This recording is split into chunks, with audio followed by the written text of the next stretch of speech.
So let's talk about sentiment in IT. So through some of our experience bites, maybe some of our education classes, you've really understood that we now need to start thinking about gathering sentiment from people to understand how people feel about some of the things we're doing within IT so that we can ensure that we're meeting our experience ambitions. But how do you gather sentiment? Well, actually, there's a number of ways you could do it.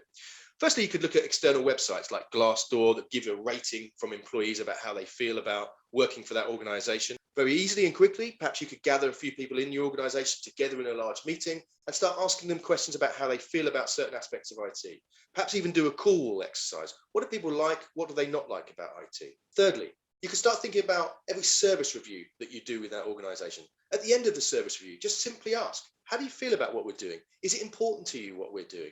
Can I understand the sentiments of some of your team? A real rich source of getting sentiment data is from exit interviews. Now, I know they're probably a bit more personal and you might need to remove some of the names, but as people leave an organization, they give you really good feedback of why they're leaving and what they like and what they don't like.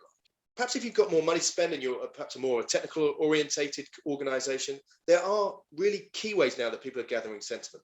So within applications, you see lots of the thumbs up, thumbs down, happy smiley faces at certain levels of an application. That's also giving sentiment and feedback. I know organizations that record every single phone call that goes on from a support aspect, and they listen back to that and start thinking about gathering sentiment and how those phone calls were measured and managed and the conversations that had, and pull out sentiment from those things as well. But I guess the most common way that organizations gather sentiment is through some form of sentiment survey. And if you want to understand more about sentiment surveys, then please wait for part 2 of this experience bite.